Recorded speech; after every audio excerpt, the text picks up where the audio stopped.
Hello, welcome to Heat Up if Something is Off with me, Jess Joey T. I am very sticky right now. I'm sticky all over. I was at the gym earlier and I haven't taken a shower yet. I probably should have just taken a shower right when I got home. But my first priority when I get home from the gym is to eat something. The nutrition is very important. So I have to eat something like as soon as I get home from the gym. And I usually don't shower after the gym because I don't usually sweat a lot. But today I did sweat. I was sweating when I got to the gym because it's finally warm in Los Angeles. We had May gloom, June gloom, whatever the term is. But for a lot of May, well, at least the tail end of May, it was kind of sort of cloudy. Like the last couple of weeks has been kind of sort of cloudy and it's been below seasonal for temperatures. And today was the first like properly warm day. I think we were in the high 70s, almost 80 here in West Hollywood. And it's set to remain that way, high 70s for like the next 7 or 10 days out, looking at the forecast, which is nice. We just had WeHo Pride this past weekend. And I didn't do anything, which was intentional. I just need to buckle down and do some more work. But this coming weekend, David got us tickets for a couple of parties on Saturday. There's like a pool party in the afternoon. It was the same pool party that we went to last year when he also happened to be in town for LA Pride. And that was a fun party. I can't remember the name of all the parties that are going on, honestly, but it was a really good venue. I think it was Hollywood or close to Hollywood. It was some hotel, but it was actually a really nice venue. A lot of people there, so it was a good crowd. Except they had a lot of music issues, like technical issues with like the AV, which was like kind of a bummer. But the specific thing we remember about going to that party was we all got hungry near the end in the midst of all the sound issues, and we were just all thinking for the last 45 minutes that we were at the party, what are we going to eat and when are we going to go to eat that thing, eat the thing we want to eat. I went off topic real fast. Yeah, I'm a little bit sticky because it's warmed up today and I walked to the gym, and normal people would walk to the gym in like 80 degree weather in a t-shirt, maybe a tank top. But I had a jacket on, and it's not a jacket for warmth, is a jacket for sun protection. So I don't like putting sunscreen on my body. I always put sunscreen on my face and my neck. And I just work that into part of my skincare routine. So I've gotten used to doing it, so it's not a problem. But to put sunscreen all over my body, I find it extremely annoying. So anything I can do to not have to do that is great for me. Which means if it's warm outside and I have to be out in the sun, like walking to and from the gym is a perfect example. I have a UV jacket, so it's a thin material. It's not for warmth, and it's designed to give you like UV 50 plus or SPF 50 plus, basically just covering up, right? So I have that, and I'll zip it up. It looks like a windbreaker, like a light windbreaker. That's what it looks like. It zips up. When it's zipped all the way, it goes kind of most of the way up my neck. And I do zip it up because I want to have as much coverage as possible. It's got long sleeves. So the sleeves are like down to like my wrist, basically. It's not the most breathable jacket. It's very thin, but it's not super breathable. So it does get a little bit warm under there. So that's why I got the sweat. I was sweating more from walking to the gym in that jacket than I was actually working out, because there's like air conditioning inside, and I'm not doing cardio or something crazy. I'm just lifting weights. I'm not doing cardio. So yeah, hence why I'm a little bit sticky. I came home, and the first priority is always to eat, replenish the protein, most importantly, and then some of the carbs. And then I feel like if I'm at home and I even half feel like doing actual work, I need to just do it.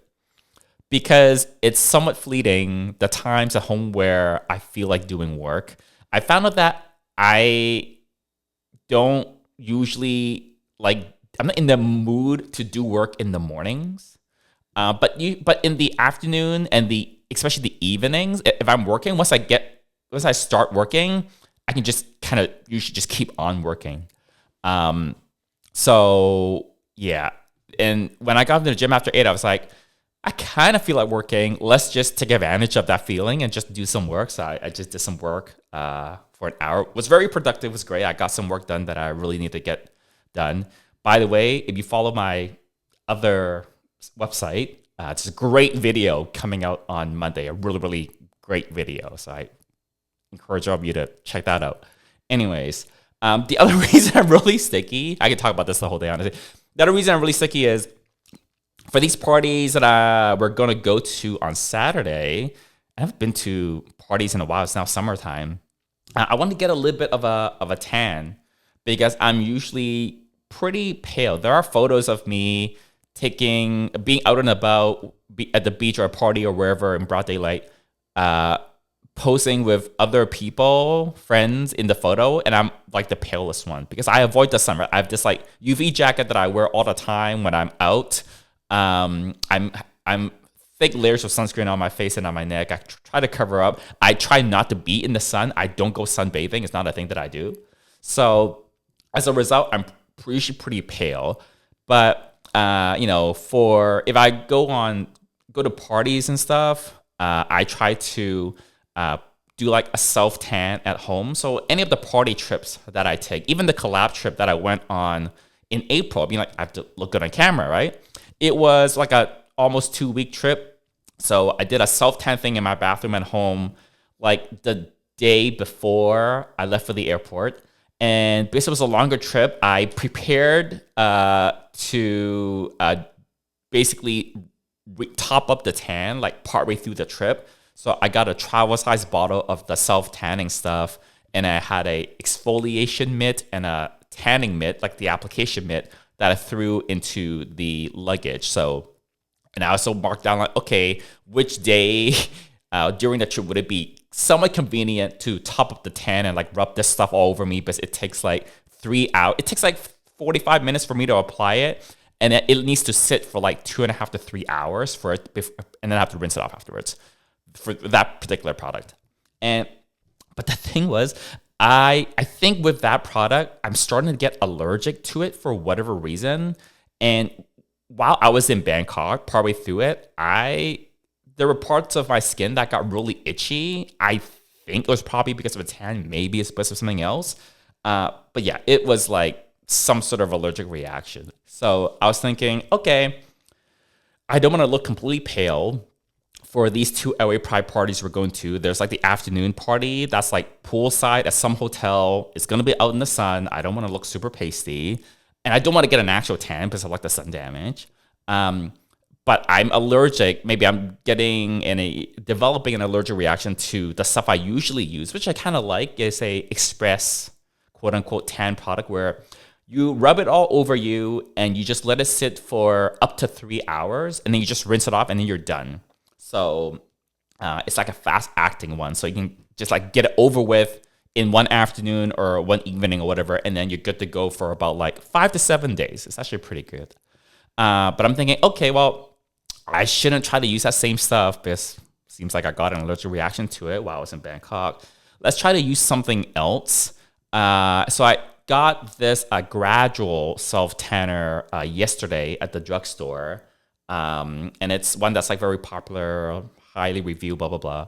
And it's a leave-on moisturizer that has the self-tanning chemicals in it.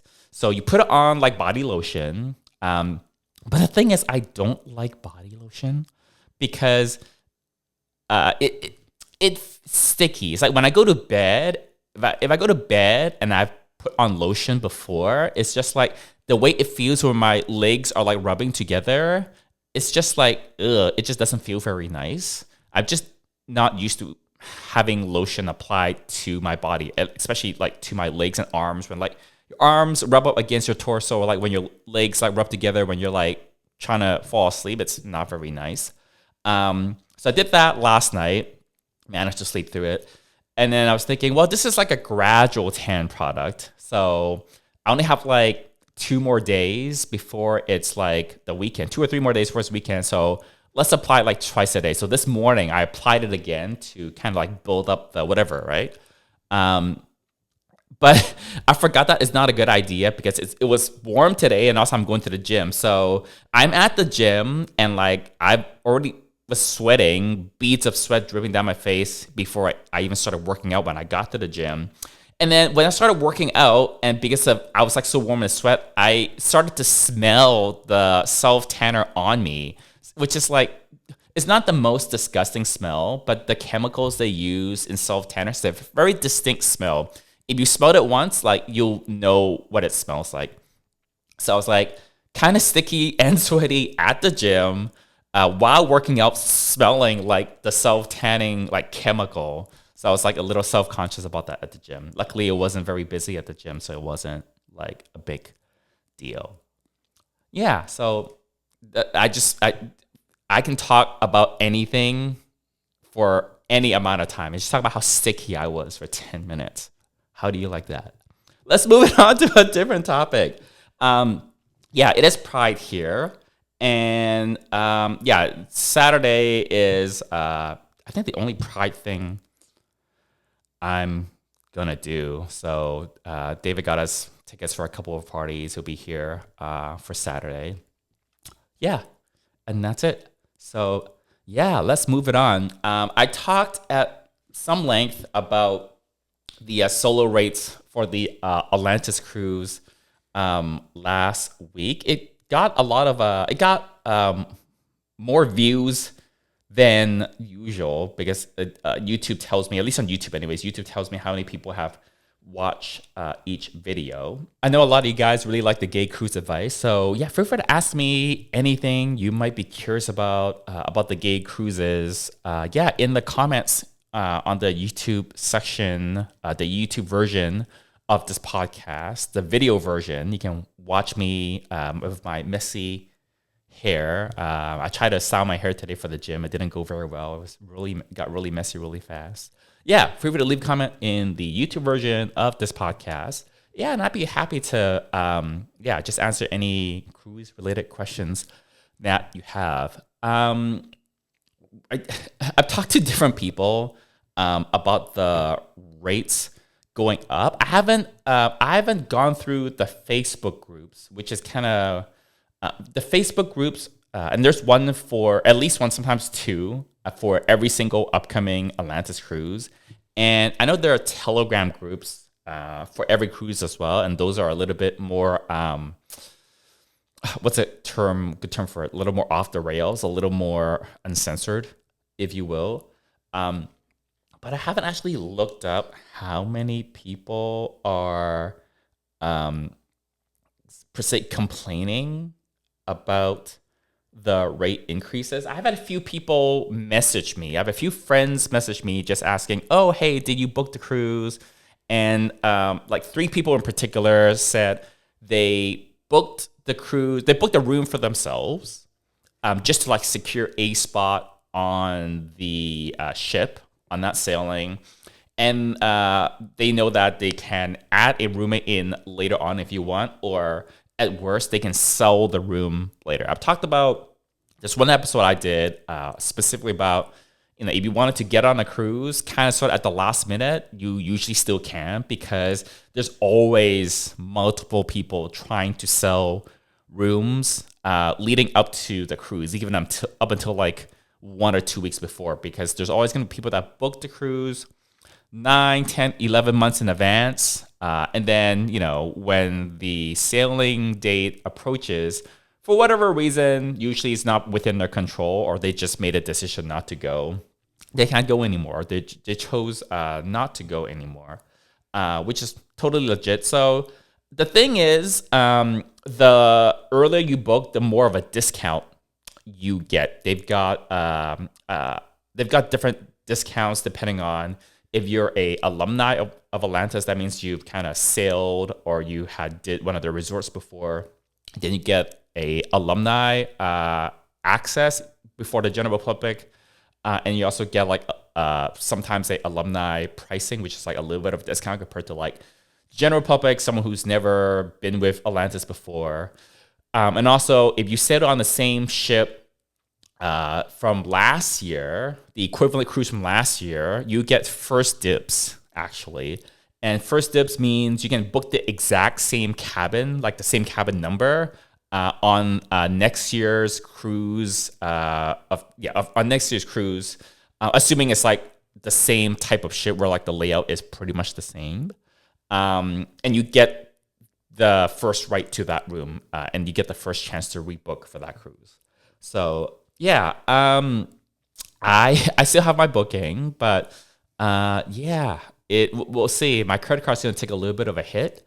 But yeah, I think my little bit of advice is, I do know that the cruise is mostly booked. It's like the latest I heard, I haven't checked in a couple of weeks, but I think it's like 60 something percent ish booked, something like 2/3 ish booked. That's for the Allure. Is it the Allure or the Oasis? I think it's on the Allure. Like, all those ships are the same. Like the Oasis class ships from Royal Caribbean, that family of ships is the Oasis, the Allure, the Harmony, the Symphony, I think, and then they've got like one more, but like I think it's 5 ships in that class of ships, and they're like 99% identical. So it doesn't really matter if it's the Oasis or the Allure or the Harmony. It's pretty much the same ship. Whichever one it is, it's the same class of ship next year. So it's like 99% identical to all the other ships in that family. Something like 2/3 sold, and that number changes every day, obviously, as people, more and more people book it.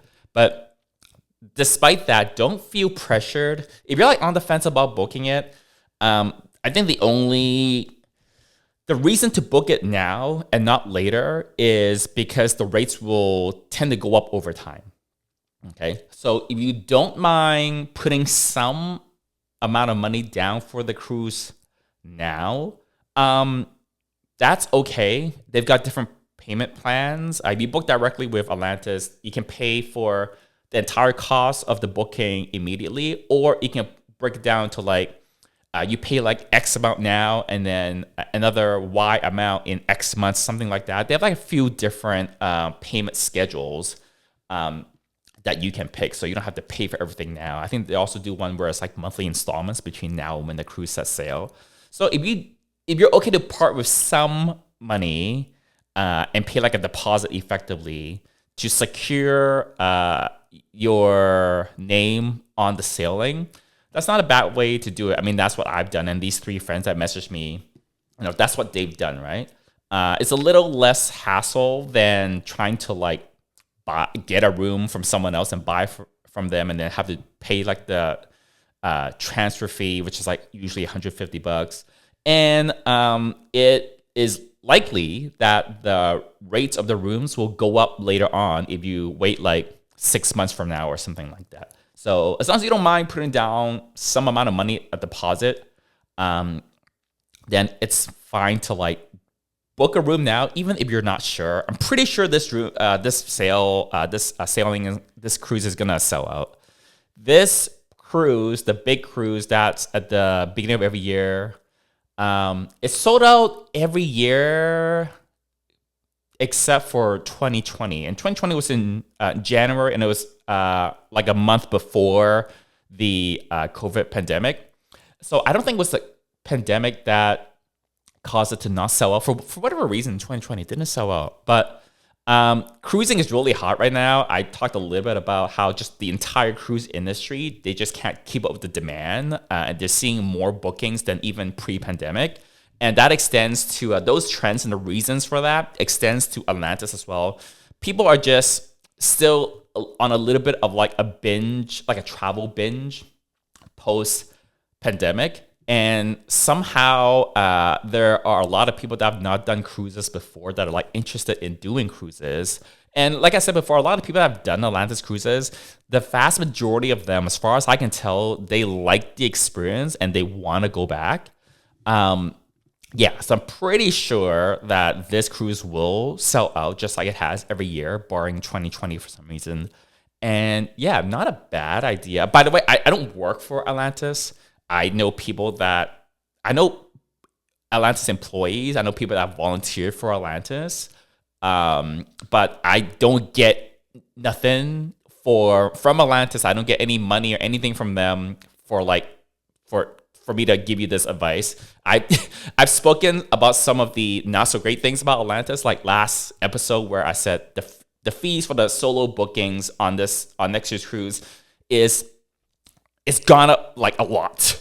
But you know, if you're on the fence about wanting to go on this cruise next year on the Allure in 2025, and you don't mind putting down a deposit on it, overall, that's a smarter strategy to just do the booking now and just know that there's always people that will want to book the cruise later on, even if it's only like a month before the sailing. So if you change your mind later, there's always going to be a market for you to just sell your room off, especially for this cruise, which I think will be a sold out cruise. So where the demand outstrips the supply, I think, you won't have too much of a problem.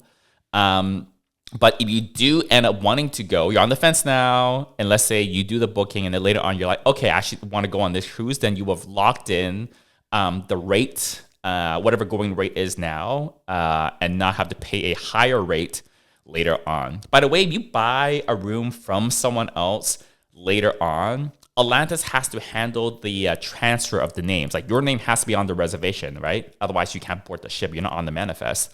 And when they do that name change, if the rate has gone up since the original reservation was made, they will charge you the prevailing rate at the time of the name change. So if you buy a room from someone else later on and whoever you're buying it from, the seller says, oh, we booked it originally for like $3,000. And then, now it's like 6 months later since the original booking was made. And then you buy this guy's room. And then you guys have to go up to Atlantis and they have to handle the name change. And Atlantis will probably say like, oh, this $3,000 rate, that was 6 months ago. And this discount that was on it no longer applies. The discounts usually do not transfer, by the way.